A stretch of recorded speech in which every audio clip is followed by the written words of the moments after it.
Hi everybody. So this is a set of prayers or shlokas that we traditionally sing in Marathi in Maharashtra and Mumbai as the capital of Maharashtra or Bombay when the dusk takes place. So the sun sets and you have this little fire ceremony called the Aarti, and after Aarti we sing these prayers. And I really like the meaning of it. I don't understand every single word because my mother tongue is Konkani, but maybe 90% of it. And the meaning is very beautiful. So I'll recite the whole thing, and at the end, I'll just tell the meaning of the two stanzas that mean a lot to me, which I really think is so beautiful because it tells you all about the mind. And everybody talks about mind, how mind matters, and how powerful the mind is, and how you have to make habits, form habits, that your mind is all your mind is something that will help you manifest your best version and wealth and abundance and blah blah blah, which is happening a lot now in the Western world. But we in India, we already had everything we knew about the mind ages ago, written by our saints like Ramdas Swami, who's written a part of it, and I think also Jnaneshwar Maharaj, who's also written a part of this, what we recite every evening. Okay, so there you go.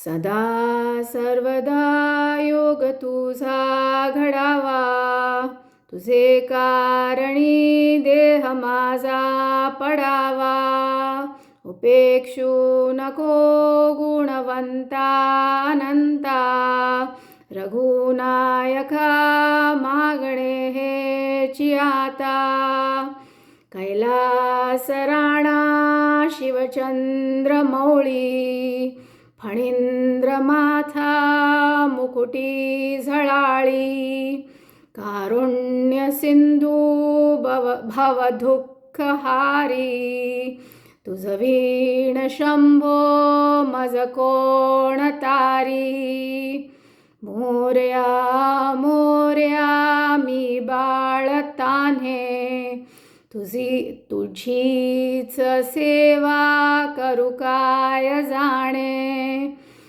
अन्याय माझे कोट्यानुकोटी, मोरेश्वरा बा तू घाल पोटी, ज्या ज्या ठिकाणी मन जाय माझे, त्या त्या ठिकाणी निज रूप तुझे, मी ठेवितो मस्तक ज्या ठिकाणी, तेथे तुझे सद्गुरु पाय दोनी, अलंकापुरी पुण्यभूमी पवित्र, तिथे नांदतो ज्ञान राजा सुपात्र, तया आठविता महापुण्य राशी, नमस्कार माझा सद्गुरु ज्ञानेश्वराशी. So that's it, and the meaning of the one of the verses, I mean, like, which I really like.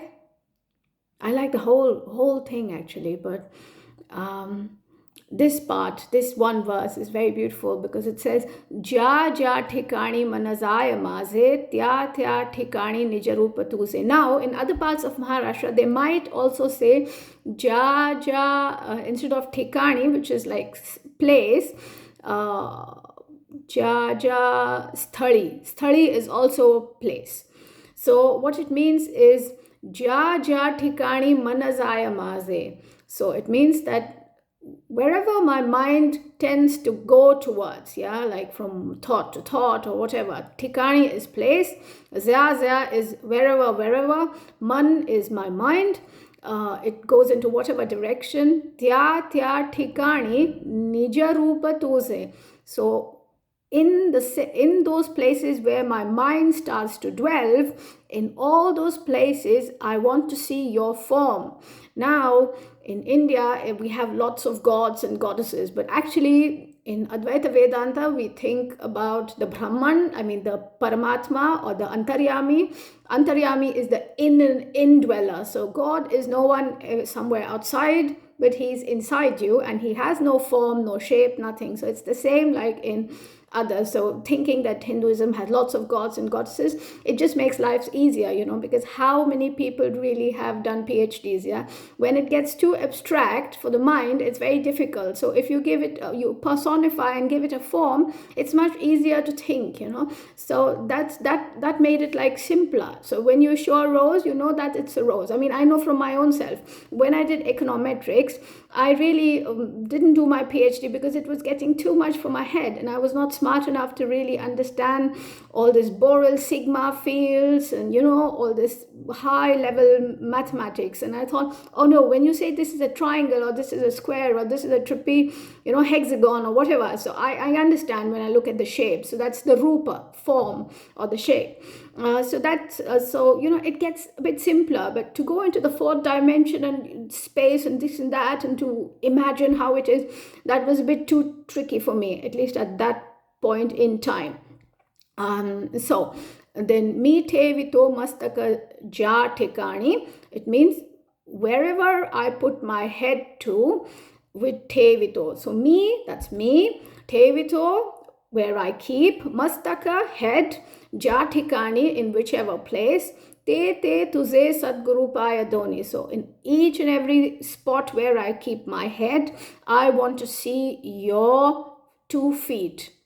So that's why in India we always have this habit of touching the guru or the teacher's feet, because the feet, the lotus feet, are like, you do the pad puja, which is like the puja of the feet and all, but that's another topic. So I think I've given you enough information. Have a great day, and see you again for more such things on Indian philosophy and the real thing about yoga, not just making forms and shapes. I mean, even in yoga, everybody likes asanas, right? Who wants to do pranayam? Some maybe. Who wants to go even beyond pranayam and beyond asana?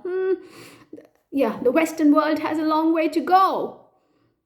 So before talking about awakening and such things, first try to awake every morning at the same time and go to bed also, and form a good habit so that you have a good impression, a good scar. That's why my grandmother always said, Trupti, you have to have good samskaras, which is good impressions, good grooves on the brain.